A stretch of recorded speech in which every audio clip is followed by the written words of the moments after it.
अस्सलाम वालेकुम स्टूडेंट्स। आज हमारा सेशन है हमारे हाई अचीवर स्टूडेंट्स के साथ।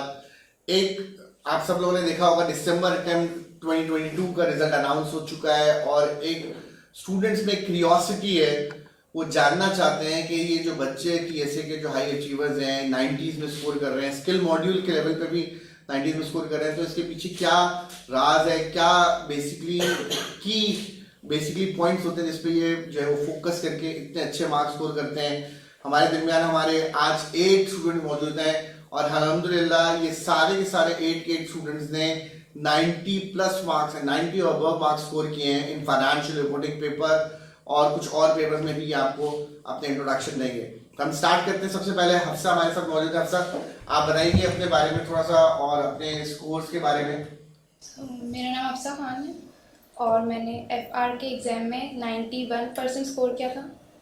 उसके अलावा मेरे एफटी में एवरेज जो है 85% आए थे, जिसमें मैंने MA1 में नेशन वाइड पोजीशन ली थी। Very good. और F7 के अंदर आपके कितने मार्क्स आए थे? 91%। Very good. हबीबा हमारे साथ मौजूद है। हबीबा, अस्सलाम वालेकुम, मेरा नाम हबीबा अजीज़ है और मैंने एफआर के दिसंबर सेशन में 97% मार्क्स अचीव किए थे और 97% marks in financial reporting. Okay. और मेरा ओवरऑल एफडी का जो स्कोर रहा है वो ऑलमोस्ट 90% रहा है। 90%। ठीक है। अली मुस्लिम हमारे साथ मौजूद हैं। अस्सलाम वालेकुम, मेरा नाम अली मुस्लिम मर्चेंट है। अभी मेरी करंट दिसंबर अटैम्प्ट में टैक्स में पोजीशन आई है नेशन वाइड। उससे पहले सितंबर अटैम्प्ट में I scored 94 in financial reporting से। उससे पहले ये टैक्स के बता दें, टैक्स में कितने मार्क्स आएंगे आपने? राइट नाउ 95% मार्क्स और लोग पूरे पाकिस्तान में टॉप किया आपने। ओके। उससे पहले जून अटैम्प्ट में मेरी लॉ में पोजीशन आई थी 96% और मेरी एफडी में 2 ग्लोबल पोजीशंस आ चुकी हैं, FA2 और MA2। Very good. आप? मेरा नाम यूसुफ खलील है। मैंने सितंबर अटेम्प्ट फाइनेंशियल रिपोर्टिंग के पेपर में 90% स्कोर किया था और इसके अलावा मेरी ओवरऑल एवरेज जो है ना 87% एवरेज से क्लियर है और सारे पेपर मेरे अल्हम्दुलिल्लाह फर्स्ट अटेम्प्ट से क्लियर हुए। ठीक है। तो ये अभी आपने दिसंबर के में कोई पेपर दिया था? दिसंबर अटेम्प्ट में अभी F5 का पेपर दिया था मैं। ओके। और नोमान से शुरू करते हैं। नोमान अब्बासी। मेरा नाम मुशर्रफ है। सितंबर अटेम्प्ट में F7 के एग्ज़ाम में 96% स्कोर किया था, जिसमें मेरी ग्लोबल टॉप पोजीशन आई थी। और उसके अलावा मैंने FM एग्ज़ाम में नेशन वाइड टॉप पोजीशन ली थी, जिसमें मेरे 86% मार्क्स आए थे। और उसके अलावा मैंने फाउंडेशन में MA1 एग्ज़ाम में नेशन वाइड टॉप पोजीशन ली थी, तो मैंने फाउंडेशन ओवरऑल 90% एवरेज से पास कर दिया। ठीक है। अच्छा, मैं ज़रा यहाँ पे क्लैरिफाई कर दूँ अपने नए स्टूडेंट्स के लिए जो बहुत न्यू एंट्रेंट्स हैं ACCA में, कि हम वर्ड यूज़ करें ग्लोबल पोजीशन। ग्लोबल पोजीशन का मतलब होता है कि उस एग्ज़ाम सेटिंग के अंदर जितने भी पूरे वर्ल्ड से स्टूडेंट्स बैठे हैं उसमें टॉप पोजीशन जो बच्चा स्कोर करता है उसको कहते हैं ग्लोबल पोजीशन होल्डर। और नेशन वाइड पोजीशन होल्डर का वर्ड हम यूज़ करते हैं उन बच्चों के लिए जो उन्होंने पूरे पाकिस्तान में किसी पर्टिकुलर स्पेसिफिक कंट्री में टॉप किया होता है। ठीक है। अस्सलाम वालेकुम, मेरा नाम निशान हसन है। मैंने अभी दिसंबर अटैम्प्ट में F7 किया है 96% मार्क्स से। इससे पहले मेरे FD में एवरेज है 90% और अगले भी मैंने 6 पेपर्स दिए हैं ACCA में टोटल। उसमें मेरे 4 पेपर में 90+ हैं और MA1 में मेरी नेशन वाइड पोजीशन थी। Very good. मोहम्मद अली। अस्सलाम वालेकुम everyone, I am Mohammad Ali Khan. I have secured 97% in the December time financial reporting exam और अदर देन दैट मेरे FD में ओवरऑल एवरेज 95% थी और MA2 FA2 में 96 थे, F1 में 89% थी और ये मेरा फर्स्ट पेपर था दिसंबर टाइम में स्किल्स मॉड्यूल का। अहमद ईसा। अस्सलाम वालेकुम, मेरा नाम अहमद ईसा। ये मेरा दिसंबर अटेम्प्ट में F7 में 98 मार्क्स आए थे और ये मेरा स्किल का दूसरा पेपर था और FD में मेरी एग्रीगेट 88%। और इसके अलावा आपने F4 पास किया? जी, 80% मार्क्स। मैं स्टूडेंट्स को ये बात क्लियर कर दूं कि ACCA के अंदर जो स्किल मॉड्यूल है इसके अंदर एवरेज पासिंग रेशियो जो है वो 50% है। 50% का मतलब है कि पूरे वर्ल्ड से जितने स्टूडेंट्स बैठते हैं उसमें 50% लोग जो हैं वो फेल हो जाते हैं और 50% लोग पास होते हैं। लेकिन अल्हम्दुलिल्लाह TSA का जो रिजल्ट है वो almost in every paper is above the global passing ratio. और इसमें ये सारे स्टूडेंट्स जो हैं, ये एक बहुत बड़ा रीजन है जिसकी वजह से आप देखें कि सारे स्किल मॉड्यूल में 90% लाना मैं समझता हूँ कि एक बहुत बड़ा मैं समझता हूँ अचीवमेंट है स्टूडेंट्स के लिए। सो मैं आज इन स्टूडेंट्स को इसलिए लेके आया आपके सामने ताकि कुछ क्वेश्चंस जो आपके माइंड में आते हैं उन क्वेश्चंस को हमने प्लान किया है और आप इन लोगों से हमारे आंसर, ये सारे हमारे सुपर हीरोज मैं कहूंगा, ये सारे सुपर हीरोज हैं, ये हाई अचीवर्स हैं, इनसे इनपुट आपको डायरेक्टली मिलेगा कि क्या स्टडी अप्रोच होनी चाहिए पेपर सिलेक्शन के पर्सपेक्टिव से, इस तरीके से एग्जाम प्रिपरेशन किस तरीके से करनी चाहिए, शुरू के मंथ में कैसे पढ़ना चाहिए। एक बहुत बड़ा क्वेश्चन आता है कि आपको क्रीट करनी चाहिए नहीं करनी चाहिए, और कुछ स्टूडेंट्स ऐसे होते हैं जो मार्च अटेम्प्ट में पढ़ते हैं लेकिन पेपर जून अटेम्प्ट में देते हैं, is it the right approach या सेम अटेम्प्ट में पेपर देना चाहिए। और सबसे इंपॉर्टेंट चीज ये कि एसीसीए का जो ड्यूरेशन है ओवरऑल वो मैं समझता हूँ 3 to 4 ईयर्स से ज्यादा किसी भी स्टूडेंट का नहीं होना चाहिए। तो हम कुछ क्वेश्चन से स्टार्ट करते हैं। सबसे पहले तो मैं चाहूंगा कि पहले तो मैं आपको सबको कॉन्ग्रेचुलेट करूंगा, आप सारे लोग माशाल्लाह हाई अचीवर्स हैं for September and December attempt session के, और इससे पहले भी आपका जो है वो एफडी के रिकॉर्ड्स माशाल्लाह बहुत अच्छे हैं। तो पहला क्वेश्चन तो ये है कि स्टडी अप्रोच एक हाई अचीवर स्टूडेंट की अभी क्या होनी चाहिए स्टडी अप्रोच, एंड माशाल्लाह you secured 97% in financial reporting, एक स्टडी अप्रोच क्या होनी चाहिए एक हाई अचीवर स्टूडेंट की? स्टडी अप्रोच मेरे ख्याल से तो लेनी चाहिए कि आप लेक्चर्स के साथ साथ जो है वो टेक्स्ट एंड किट को भी सॉल्व करते जाएं। लाइक आप टेक्स्ट रीड कर लें दोबारा से एक बार और दोनों को सॉल्व कर लें। अगर CRQs हो रहे हैं तो CRQs को सॉल्व कर लें ताकि लास्ट मंथ पे आपको बहुत ज़्यादा बर्डनाइज ना हो, और जितना ज़्यादा आप प्रैक्टिस करते जाएंगे उतना ही आपको क्लियर भी होता जाएगा, स्टैंडर्ड्स आपको क्लियर होते जाएंगे और ये सब कुछ। अली मुस्लिम आप क्या कहेंगे, स्टडी अप्रोच क्या होनी चाहिए एक स्टूडेंट की? मेरे ख्याल से सर मतलब अगर मैं अपनी बात करूँ तो मेरा काफ़ी हद तक फोकस स्टडी टेक्स्ट पर है। मतलब मैं कोशिश करता हूँ कि रादर देन मतलब बेसिकली इसको स्लैंग में कहा जाता है रट्टा मारने को, तो उसके बजाय उसको रोड लर्निंग की तरफ बच्चा ना जाए, रोड लर्निंग की तरफ ना जाए, मतलब उसके बजाय उसका जो कंसेप्ट है मतलब वो किस तरह एक चीज़ ड्राइव हो रही है उस पर ज़्यादा फोकस करें तो वो आगे के पेपर्स में भी आपको काफ़ी काम आएगा। और ये अप्रोच मैंने एफडी से स्टार्ट की थी और अल्हम्दुलिल्लाह स्किल में मुझे काफ़ी ज़्यादा हेल्प मिली है इस चीज़ से। नुमान आप क्या कहेंगे, स्टडी अप्रोच क्या होनी चाहिए? माशाल्लाह नुमान ने तकरीबन काफ़ी पोजीशंस में टॉप किया हुआ है, तो पेपर्स के अंदर टॉप किया हुआ है, तो और सबसे बड़ी बात इन्होंने पूरे F7 पेपर में ग्लोबल पोजीशन ली है। तो ग्लोबल पोजीशन के पर्सपेक्टिव से आपको क्या लगता है कि ग्लोबल पोजीशन अगर अचीव करनी है तो बच्चों को किस लेवल पर अपनी प्रिपरेशन करनी चाहिए? मेरी पर्सनली अप्रोच ये थी कि मैं सबसे पहले तो प्लानिंग करता हूँ कोई भी सेशन स्टार्ट होने से पहले, मे बी लाइक 65-70 डेज़ पहले कि मैंने नेक्स्ट 75-60 डेज़ में क्या क्या काम करना है, हर दिन मैंने क्या करना है, पहले मंथ क्या करना है, देन सेकंड मंथ क्या करना है। तो पहले मंथ मेरी ये अप्रोच होती है कि मैं सिर्फ स्टडी टेक्स्ट रीड करता हूँ और साथ में किट को भी सॉल्व करता हूँ, किट के OTQs सारे सॉल्व करता हूँ। देन नेक्स्ट मंथ में मेरा ये प्लान होता है कि मैं सारे CRQ सॉल्व करने, जितने भी किट में लेट्स से 60 है या 70 है या 80 है, जितने भी वो सब सॉल्व करने।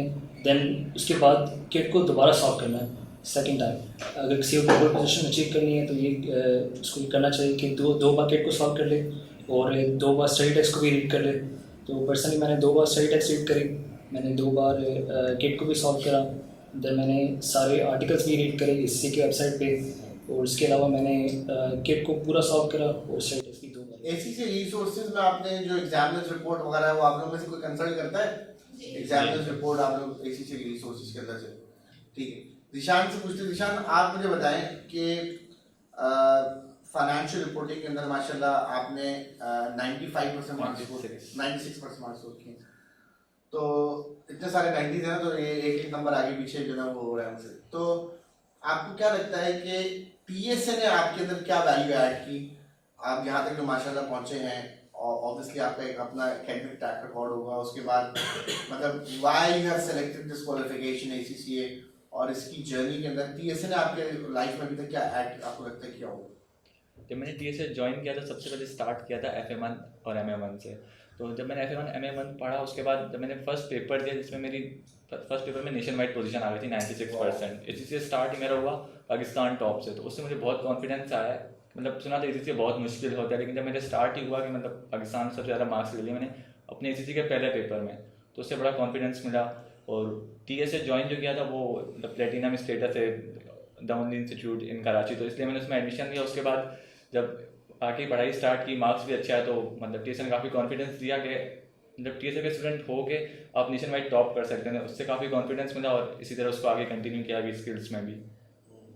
अच्छा, मोहम्मद अली, आप थोड़ा सा कुछ बताएंगे कि क्या स्टडी अप्रोच होनी चाहिए? पेपर में माशाल्लाह आपने F1 के अंदर भी आपके 90s में मार्क्स 89% मार्क्स थे, उसके अलावा and this is your first paper, तो क्या पहला पेपर आपको लगता है कि इज इट लॉजिकल कि right after knowledge module F7 को पिक करना चाहिए? और दूसरी चीज ये कि एक अप्रोच क्या होनी चाहिए, क्योंकि माशाल्लाह you got 97% marks in financial reporting.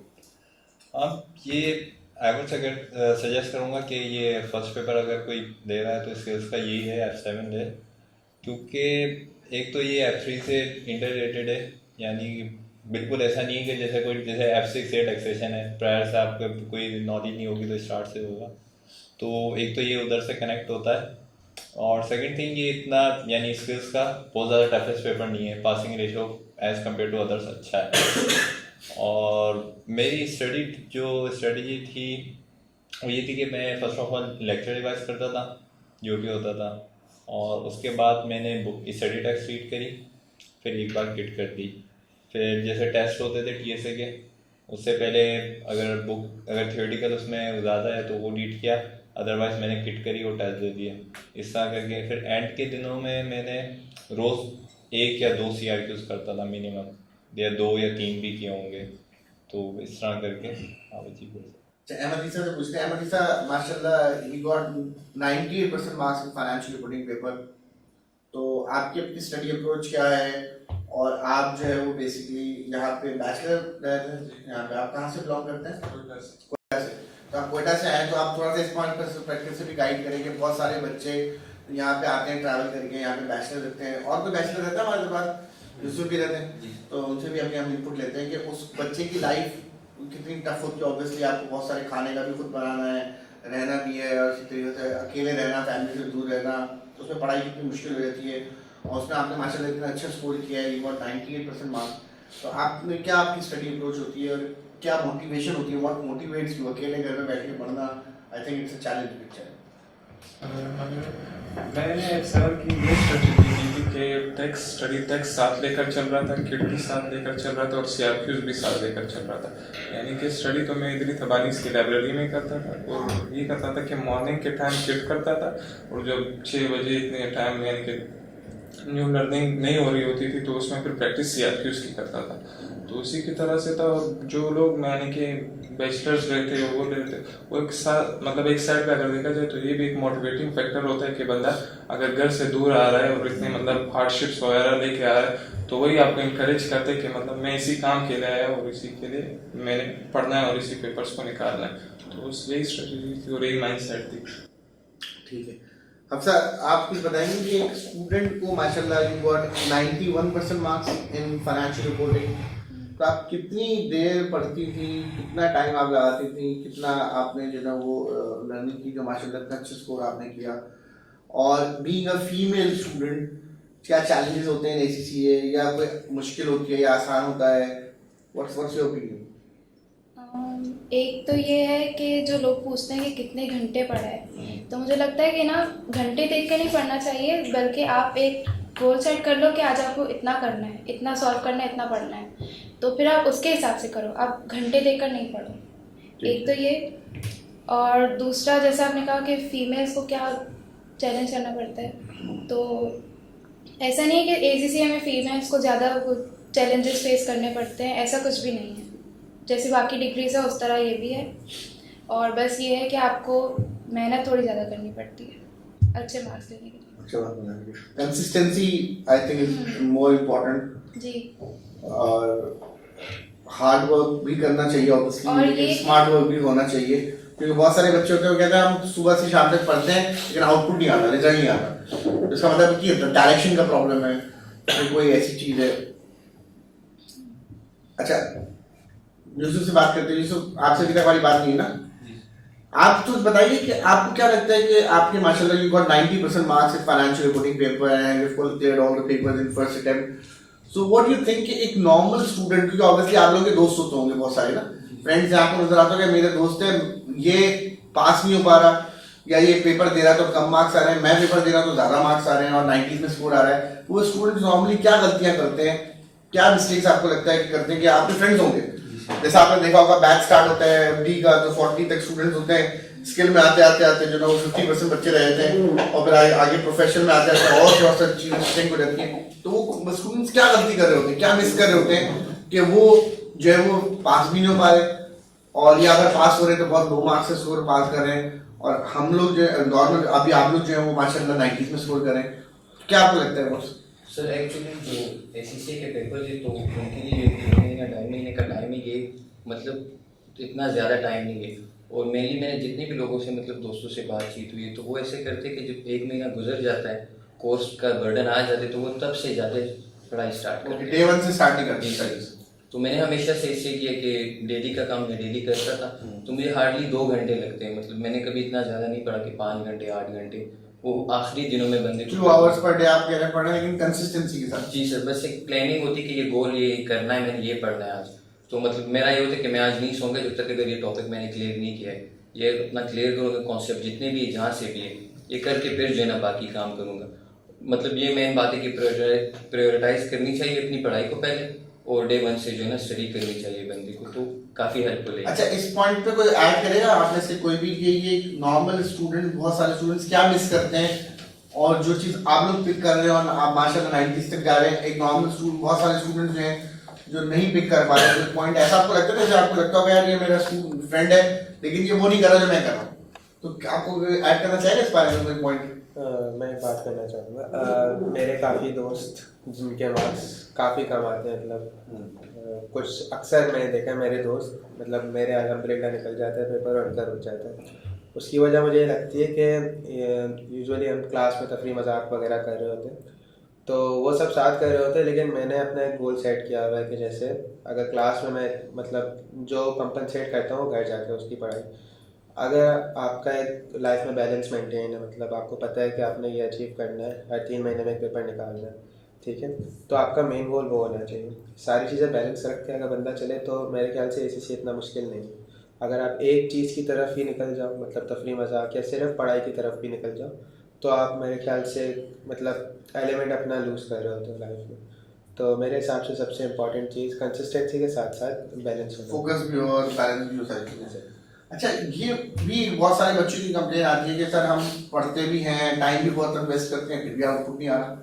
आप लोग भी पढ़ रहे हैं, जैसे इन्होंने बताया ये सोचो 2 घंटे पढ़ते हैं फिर आउटपुट आ रहा है, तो कोई किसी को कोई ऐड करेगा इसमें कि ऐसा क्यों हो रहा है? ये बहुत सारे मतलब एक्सपेक्टेशन क्या है ना कि एक बच्चा वही 2 घंटे पढ़ के 90 स्कोर कर रहा है, दूसरा बच्चा 4 घंटे पढ़ रहा है उसके 60 भी नहीं आ रहे।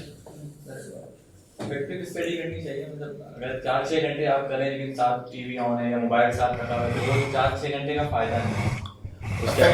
इफेक्टिव स्टडी मतलब 2 घंटे भी करें लेकिन बस सिर्फ बुक तक ही रखें अपने आप को 2 घंटे तक, तो वो भी बेहतर है 6 घंटे पढ़ाई करने से। अगर आप साथ कभी अपने दूसरे काम करें, कभी मोबाइल चेक करें, तो अगर इफेक्टिव स्टडी 2 घंटे भी करें तो वो शायद 4-5 घंटे से आपकी ज़्यादा आउटपुट दे आपको। मतलब आप कुछ कह रहे थे? समहाउ उसकी बेसिक वैसे कैसे, यानी जो स्कूल लाइफ में वहाँ पे अगर वो भी थोड़ा सा इफेक्ट करता है, चैलेंजिंग अगर आपकी स्कूलिंग वीक हो तो फिर आपको हार्ड वर्क ज़्यादा करना पड़ेगा। अगर आप पहले से ही टॉपर हैं तो इजीली हो जाएगा। और एक मसला ये भी है कि मैंने बहुत सारे अपने दोस्तों को जानता हूँ, अगर मैं उनको MCQs जैसे FD की बात है, अगर MCQs में उर्दू में बता दूँ तो वो मुझे आंसर बता देंगे, लेकिन वो MCQs पढ़ के समझ ही नहीं पाते कि रिक्वायरमेंट क्या है, बहुत बड़ा चैलेंज है। वो रिक्वायरमेंट ही नहीं समझ पाते कि वो पूछ क्या रहे हैं, लेकिन अगर वही सवाल आप उनको उर्दू में बता दो वो जवाब बता देंगे, लेकिन खुद पढ़ के नहीं कर पाते। अच्छा, मुझे ऐसा लगता है बहुत सारे लोगों को पता होता है उनकी वीकनेस क्या है, लेकिन वो अपनी वीकनेस पे काम ही नहीं करते। तो अगर मुझे पता है मेरी इंग्लिश वीक है तो मैं अपनी इंग्लिश पे काम करूँ, अपनी इंग्लिश को इम्प्रूव करूँ, और अगर मुझे ये नहीं पता, मुझे डायरेक्शन नहीं मिल रही, तो किसी मेंटोर के पास जाना भी लोग जो है वो पसंद नहीं करते, लोग डर रहे होते हैं, इंट्रोवर्ट्स होते हैं, पता नहीं सर के पास जाऊंगा क्या बोलेंगे। तो ये भी मेरा एक मैसेज है, मैं अक्सर स्टूडेंट्स को कहता हूँ यार आप एटलीस्ट अपने किसी सीनियर से या किसी ट्यूटर से आप जरूर कांटेक्ट करें, ताकि आपको रेगुलर बेसिस पे जो है ना वो आउटपुट मिलता रहे, काउंसलिंग मिलती रहे। आप कुछ कह रहे हैं? मैं जो इन्होंने अभी कहा कि शुरू से जिन टॉपर्स होते हैं सिर्फ वो अच्छे मार्क्स ले पाते हैं, तो मैं अपना बताऊंगी। अच्छा, ये मैं बता दूं, एक ये मिथ है, बहुत सारे लोग ये कहते हैं कि यार अगर एक बच्चा शुरू से टॉपर है तो एसीसी में भी टॉपर रहेगा, तो इस बारे में हमसे कह रही हूँ। तो मैं अपना ये बता रही हूँ कि मेरा जो मैंने इंटर कॉमर्स में किया था और उसमें मेरे 59% आई थी, 59%। और फिर उसके बाद सेकेंड ईयर में मैं पढ़ नहीं पाई थी क्योंकि मैं एवरेज स्टूडेंट थी, मैं अच्छा पढ़ती नहीं थी। तो उसके बाद जब मैंने ACC का बोला था मेरे पेरेंट्स को, तो वो ये कह रहे थे कि नहीं कर पाओगी, मुश्किल है, तुम्हारे इंटर में भी सही नहीं आए थे और बहुत मुश्किल होता है और ये वो। लेकिन मैंने फिर भी एडमिशन लिया ज़िद करके बहुत, और मेरा जो पहला पेपर था MA1 का, जो मैंने सर फरहान सईद से पढ़ा था, उसी में मेरी नेशन वाइड पोजीशन आई वाह थी। वंडरफुल। आपके घर वालों को कितना वो तो प्राउड बहुत फील होगा कि माशाल्लाह एक स्टूडेंट के जिसके 50s में मार्क्स है इन 59% ना इन इंटरमीडिएट। तो नॉर्मली हमारे मुल्क में एक एक्सपेक्टेशंस होती हैं बहुत सारे पेरेंट्स की ना कि भाई अच्छा A1 ग्रेडर नहीं है बच्चा, तो ये शायद आगे परफॉर्म नहीं कर पाएगा, ये शायद आगे यूनिवर्सिटी में एडमिशन नहीं मिलेगा। लेकिन मैं बता रहा हूँ ना, हमारे सिस्टम में जो रोड लर्निंग का जो कॉन्सेप्ट है ना, उसकी वजह से अच्छा स्टूडेंट जो है तो उसकी परफॉर्मेंस सामने आ ही नहीं पाती। और ACCA में आपको पता है सारा ट्रांसपेरेंट सिस्टम है कि अगर आपने कॉन्सेप्चुअल चीजें समझी हुई है, बेशक आपने कुछ भी याद नहीं किया हुआ, तो आप अपने मार्क्स जो है वो अच्छे स्कोर कर सकते हैं।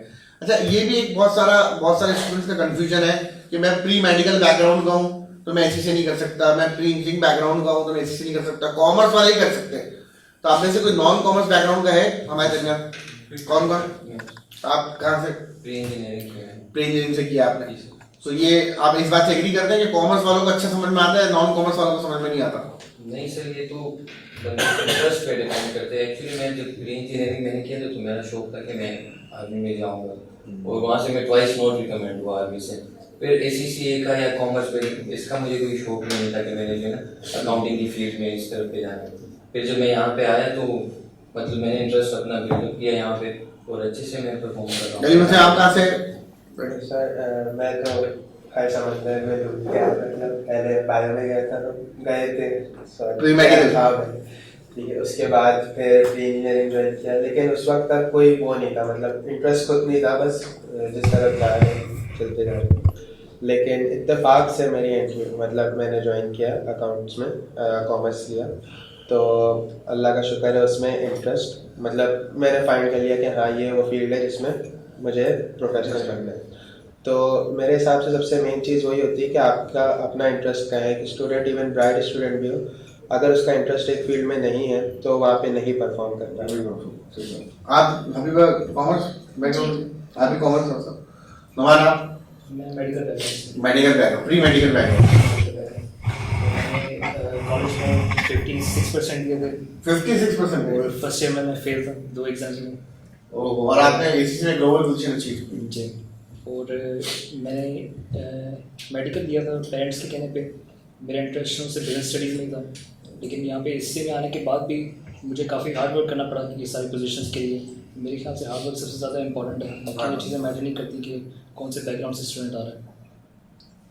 सही। आप में से आप लोग? Commerce. Commerce background, Ali science. Science में pre engineering, pre medical? Medical. Medical. अच्छा, हमारे दरमियान प्री मेडिकल के काफ़ी लोग हैं। एमडी साहब भी मेडिकल बैकग्राउंड में, तो प्री मेडिकल के जो स्टूडेंट्स हैं, तो आप देखिए मेरे सामने नजर आ रहे हैं कि जो सारे हाई स्कूल ऑलमोस्ट वो प्री इंजीनियरिंग या प्री मेडिकल बैकग्राउंड के हैं। सिर्फ कॉमर्स के 2 लोग हैं, 2 लोग कॉमर्स के हाई कॉम के, ठीक है। अच्छा, अब मेरा अगला क्वेश्चन आप लोगों से ये है कि आप लोगों को क्या लगता है ACCA क्या कोई इंटरेस्टिंग क्वालिफिकेशन है, या ये कोई बहुत ही बोरिंग क्वालिफिकेशन है, या इट्स अ बर्डन, या पढ़ते हुए बंदा एंजॉय करता है, मज़ा आता है? मतलब ये न्यू एंट्रेंट्स के लिए अक्सर मैं मतलब पूछता हूँ कि बच्चों से कि मज़ा आता है पढ़ते वक्त, समझ में आती हैं चीज़ें, या बहुत ही ऊपर से चले जाती हैं? क्योंकि एक मार्केट परसेप्शन है कि CA और ACCA बहुत मुश्किल क्वालिफिकेशन है और बहुत सारे लोग इसमें एंट्री नहीं करते। और यूनिवर्सिटीज़ में आप देखा होगा आपने, ट्रेंड हमारे मुल्क में ज़्यादा है यूनिवर्सिटी साइड पे जाने का। अगर आप नंबर्स को मैच करें तो आपको पता चलेगा कि इतने लोग प्रोफेशनल क्वालिफिकेशन में नहीं आते जितने उसमें जाए। तो ये इंटरेस्टिंग है, इसको कोई ऐड करना चाहेगा कोई बात जो बोलना चाहेगा? ACCA वैसे बहुत इंटरेस्टिंग है, यानी मैं जब आ रहा था तो मुझे कुछ भी नहीं पता प्री मेडिकल के स्टूडेंट था, यहाँ तक कि मुझे डेबिट क्रेडिट भी नहीं पता था क्या होता था। मैंने सर 5वीं क्लास में रिमेंबर मैंने फर्स्ट टाइम क्वेश्चन किया था कि डेबिट इधर क्यों, क्रेडिट इधर क्यों, सिली क्वेश्चन भी करता था। सो लेकिन मैंने इसको बहुत इंटरेस्टिंग पाया। यानी एक तो ये कि प्रोफेशनल क्वालिफिकेशन है तो प्रैक्टिकल लाइफ से कनेक्टेड है, यानी जैसे वो रोड ईयर रेक्टिफिकेशन ये सारी चीज़ें ये इधर नहीं है। यानी आप एंजॉय भी करते हैं पढ़ते हुए, और आप यानी जो एक्चुअली हो रही है ऑर्गेनाइजेशन में, जैसे फाइनेंशियल स्टेटमेंट बन रही है वही आप इधर बना रहे होते हैं। कुछ ऐसे नहीं है कि सिर्फ ये बुकिश नॉलेज चल रही है। आपका क्या ख्याल है इसमें अहमद सर? मेरा ये ख्याल है कि बंदे को रिजल्ट पे फोकस करना चाहिए जर्नी से ज़्यादा कि जो इसका रिजल्ट आएगा, आउटकम आएगा, उसको भी अगर ध्यान में रखकर चलेगा, उसी हिसाब से हार्ड वर्क भी करेगा, यानी कि जो इसका रिजल्ट उसको मिलेगा उसको देख कर चले, तो भी अगर किसी दिन इसका या किसी पेपर में उसका मतलब उसके मूड के मुताबिक नहीं है या चेंज है कुछ उसका मूड से, मगर वो एट द एंड यानी कि एज से बनने के बाद या एज से अचीव करने की जो सर्टिफिकेशन है उसको देखेगा तो वो और मतलब मोटिवेशन एक पॉइंट पे होगा। बोरिंग क्वालिफिकेशन है या इंटरेस्टिंग है? खलीफा? पर्सनल इंटरेस्ट पे डिपेंड करता है। अगर आपका इंटरेस्ट है अकाउंटिंग फाइनेंस में तो आपको अच्छा भी लगेगा। कुछ सब्जेक्ट बोरिंग भी हैं, कुछ इंटरेस्टिंग भी हैं। कुछ इंटरेस्टिंग है। मैं एक पॉइंट ऐड करना चाहूँगा सर इसमें। मोस्टली मुझे जो आपने बात की थी कि लोगों का ये मिथ है कि ACCA काफ़ी मुश्किल है, मुझे लगता है उसका एक बहुत बड़ा रीज़न ये है कि जो नॉर्मल डिग्रीज़ वगैरह होती हैं उसके अंदर बच्चे को मतलब उसके माइंड में ये होता है कि 4 साल के अंदर मतलब मैं कुछ भी कर लूँ, मतलब डिग्री मुझे मिल जाएगी। ACCA on the other and एक सेल्फ ड्रिवन सर्टिफिकेशन है, मतलब आपको खुद उसके मतलब परसू करना पड़ेगा, मतलब आपको एक्टिवली पेपर्स देते रहने पड़ेंगे, आपको खुद अपना स्केड्यूल करना पड़ेगा किस तरह आप चाह रहे हो प्रोग्रेस करना। तो जो उसमें होते हैं मोटिवेटेड स्टूडेंट्स, मतलब जिन्होंने अपना गोल सेट किया हुआ होता है, मेरे ख्याल से उनके लिए काफ़ी इंटरेस्टिंग हो जाता है, और जो ऐसे होते हैं कि नहीं बस कुछ भी करना है, उनके लिए थोड़ा सा डिफिकल्टी हो सकती है। ओके, अच्छा कुछ मैं वंदा आप लोगों से एक इनपुट लेता हूँ। ACCA में क्या चीज़ आपको मोटिवेट करती है सबसे ज़्यादा? यूसुफ से शुरू करते हैं। ACCA में क्या चीज़ है जो आपको सबसे ज़्यादा मोटिवेट करती है, और कुछ TSA की फैकल्टी के बारे में जो आपने अभी तक पढ़ा है उसके बारे में थोड़ा सा बताइएगा। ACCA जो एक जैसे हम कहते हैं कि प्रोफेशनल क्वालिफिकेशन है, तो आगे जाके लाइफ में बहुत सारी जो है ना अपॉर्चुनिटीज बन गई बढ़ रही है। और जैसे सप्लाई और डिमांड वाला वो है ना कि जितने जो है ना काउंटर जो है इतने कम निकलते और डिमांड जो है ना उनकी ज़्यादा है, तो बंदे को एक ये होता है कि मेरा फ्यूचर जो है ना इंशाल्लाह सिक्योर होगा। अपॉर्चुनिटीज अगर पाकिस्तान में नहीं है तो पाकिस्तान से बाहर भी काफ़ी ज़्यादा मिल सकती है। हाँ जी, टॉक अबाउट सम फैकल्टी के बारे में। फैकल्टी ताबानीस की जो है अल्हम्दुलिल्लाह बहुत अच्छी है, मेहनत करते हैं सब और अपने टाइम पे पाबंद है, और सारे टीचर जितने भी मैंने देखे तो अपने सब्जेक्ट के साथ जो है ना ऑनेस्ट है, और वो जो है ना काफ़ी जो है ना हेल्प करते हैं अपने स्टूडेंट्स पे। टाइम में मेरा नाम तो आपने नहीं लिया। अली मुस्लिम, आप बताइए what motivates you to do ACCA qualification? जो मेरा सर डिसाइसिव फैक्टर भी था ACCA ज्वाइन करने का, वो सबसे बड़ा ये था कि जो बच्चा इंटरमीडिएट के थ्रू आया वो रिलेट कर सकेगा इस बात से कि हमारा जो सिस्टम है एजुकेशन सिस्टम, वो ज़्यादा मतलब क्वांटिटी को ज़्यादा प्रेफर करता है और क्वालिटी। और मैं बचपन से ज़्यादा ऐसा स्टूडेंट था जो कंसाइज और समरी फॉर्म में ज़्यादा लिखना पसंद करता था, लेकिन उसकी वजह उसकी कॉन्सिक्वेंसेस ये होते थे कि फिर जो आपने लिखा होता था उसकी क्वालिटी के हिसाब से आपको नहीं मिलता था रिजल्ट, क्वांटिटी के हिसाब से। तो जब से मैंने ACCA ज्वाइन किया, मैंने मतलब मेरे लिए बहुत बड़ा मोटिवेटिंग फैक्टर है कि जो मैं पढ़ रहा हूँ मैं क्वालिटी पे इतना क्वांटिटी पे इतना फोकस नहीं है। आपकी क्वालिटी ऑफ आंसर जैसा भी आपको हिसाब से मार्क्स मिलेंगे। स्पेशली अगर F7 की बात करें, रेशोज़ का एक क्वेश्चन होता है इंटरप्रिटेशन का, वो मैंने जो स्टैंडर्ड था उससे काफ़ी कम लिखा था, लेकिन वो मेरे हिसाब से क्वालिटी उसकी ऐसी थी कि उसमें आई स्कोर अच्छा खासा मार्क्स। और फैकल्टी के बारे में? फैकल्टी सर मतलब मैं सही बताऊँ, मैं तबानी से पहले सब जगह एक्सप्लोर किया था ज्वाइन करने से पहले, से एक नॉर्मल स्टूडेंट करता है, लेकिन और मैंने फ्रॉम द फर्स्ट पेपर तबानी से ही पढ़ा है और अल्हम्दुलिल्लाह I am extremely satisfied with जो भी अभी तक जिनसे भी मैंने अभी तक पढ़ा है, स्पेशली आप सर हारिस, मतलब कुछ ऐसे टीचर्स हैं तबानी के अंदर, वैसे तो सारे हैं लेकिन कुछ ऐसे हैं जिनसे पर्सनली बंदा इंस्पायर होता है, जिनमें से सबसे और आपके फेवरेट टीचर कौन है? मतलब इसलिए नहीं आपके, मैं बैठा हूँ सामने। नहीं सर, आपने यूसुफ ने बताया अपने फेवरेट टीचर आपके? वैसे तो मैंने आपसे ही पढ़ा है सर, हारिस से ही पढ़ा है मतलब। हाँ तो यार आपको कोई ना कोई टीचर अच्छा लगता है ना, यार ये इस टीचर मुझे स्टाइल अच्छा लगा है, या इनकी बात मुझे ज़्यादा अच्छा समझ में आती है, या कुछ बच्चे कुछ पर्सनालिटी से इंस्पायर हो जाते हैं, तो उस बारे में आप? पढ़ाई के हवाले से मतलब सर हारिस मुझे मतलब पढ़ाई उसके अलावा कौन सा हादसा होता है? नहीं मतलब वो काफ़ी हेल्प होते हैं। बाकी जो आप है तो आपने मतलब जनरल जो है ना हमारी नॉलेज काफ़ी बढ़ाई है, जो हेल्प खुल रही है हमारी सब्जेक्ट भी अच्छा है। चले हबीबा से पूछते हैं, हबीबा आप ये बताएं कि मतलब क्या मोटिवेट करता है आपको एसीसी क्वालिफिकेशन और फैकल्टी? मेरे हिसाब से मोटिवेटिंग फैक्टर ये है कि क्योंकि ग्लोबली रिकग्नाइज है तो आपके लिए अपॉर्चुनिटीज ज़्यादा आती हैं as compare to I think CA। Like वो लोकली काफ़ी उसकी वैल्यू है लेकिन अपॉर्चुनिटीज़ उसमें शायद इतनी नहीं होंगी जितनी मुझे इससे मिल सकती क्योंकि ग्लोबली रिकग्नाइज्ड है। और फैकल्टी के बारे में कुछ आप? फैकल्टी अच्छी है तमाम की। कोई फेवरेट टीचर आपका कोई? नहीं कोई फेवरेट टीचर? सब मतलब सब अच्छे हैं तो ऐसा सारे कुछ अच्छे नहीं। मतलब सारे मतलब कोई रैंकिंग में ऊपर नहीं है लेकिन सब इक्वल है आपके नजर में, ठीक है। आप सब क्या बोलना? हमें आप बता रही थी कि आपको मोटिवेट क्या करता है इस क्वालिफिकेशन के अंदर, क्या चीज़ आपको सबसे अच्छा लगता है? मुझे सबसे अच्छी चीज़ लगती है इस चीज़ की, जो चीज़ की वजह से मुझे मोटिवेशन मिलती है। तो जैसे हबीबा ने कहा कि ग्लोबल रिकॉग्निशन है, तो ये चीज़ मुझे सबसे ज़्यादा मोटिवेट करती है कि 179 कंट्रीज़ में ACCA रिकॉग्नाइज्ड है।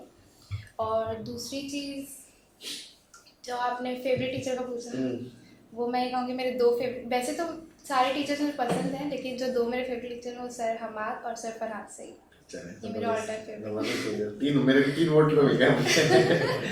दूसरा ये मुझे बताएं कि फैकल्टी और उसके अलावा रेस्ट ऑफ द फैकल्टी के बारे में, ओवरऑल फैकल्टी बहुत अच्छी है यहाँ पे, जो भी प्रॉब्लम होती है वो जल्दी सॉल्व हो जाती है और जो काम होता है वो सर फहीम या पहले FD में सर हसान थे तो वो बहुत आराम से प्रॉब्लम सॉल्व कर लेते हैं हमारी फैकल्टी।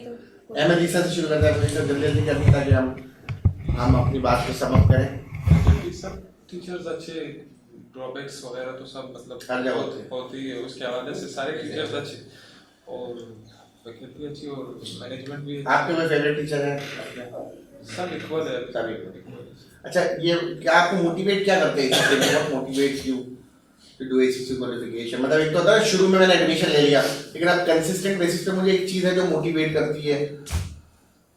मोटिवेट ये करता है कि हम एक चार्टर्ड अकाउंटेंसी बॉडी है, मुझे जो प्री मेडिकल के बाद डिसाइड करना था तो ये मैनेजमेंट अकाउंटिंग की फील्ड्स में से ही देखना था कि किस तरफ जा रहे हैं, तो उस हवाले से सबसे टॉप पे ही जो एक अकाउंटेंट बॉडी है उसके हवाले से यही मोटिवेट करती है कि एक वेल रिकग्नाइज्ड बॉडी है और एक। अच्छा, आपने खुद इसको सेलेक्ट किया था, किसी ने आपको गाइड किया था कि ये कर लो? नहीं, दरअसल मैंने डिसाइड किया था, उसके बाद फिर कुछ रिलेटिव्स जो CA ICAW वगैरह है उनसे डिस्कस किया और उसके बाद फिर ठीक। मोहम्मद अली? ACCA में जो मुझे हार्ड वर्क करने के लिए मोटिवेट करता है वो जो नंबर 1 फैक्टर है वो ये है कि यहाँ पे ट्रांसपेरेंसी और फेयरनेस है, यानी आप हार्ड वर्क करेंगे तो आपको रिजल्ट मिलेगा। इन कंट्रोल आपको पता है पाकिस्तानी एजुकेशन सिस्टम में क्या है, सो उस तरह नहीं है। और फेवरेट टीचर तो राइट नाउ तो सर मास्टर बनी है, राइट 2022 में आपके फेवरेट्स भी चेंज होते हैं हर सेशन के साथ। आपको जो लगता है इस पर हीरो थे, अब मेरे नजर में ये हीरो है, तो कोई ना कोई जना चेंज होते हैं, इट्स वेरी कॉमन। लेकिन मैं 2022 में मुझे इतना वोट करना था। अच्छा, और ये मुझे बताएं कि मोटिवेट ACCA में हमने पूछ लिया आपको, अदर फैकल्टी ऑफ TSA के बारे में आपको क्या ओपिनियन? अदर फैकल्टी मैंने मैनेजमेंट दोनों कवर कर लेंगे उसमें। फैकल्टी मैंने सर फहद कमाल और सर फरांसी से पढ़ा। सर फहद कमाल भी बहुत एक्सीलेंट टीचर है, सपोर्टिव है, कोऑपरेटिव है, यानी उन्होंने अकाउंटिंग की यूँ करेंगे ABC उन्होंने ही पढ़ाई है, तो वो भी आउट क्लास टीचर है। और सर फरांसी भी इसी तरह हार्ड वर्किंग है और डेडिकेटेड है। और मैनेजमेंट भी कोऑपरेटिव है, यानी अगर कोई भी इशू होता है, ऑनलाइन क्लास का इशू होता है, टेस्ट का होता है, तो हो जाता है रिजॉल्व।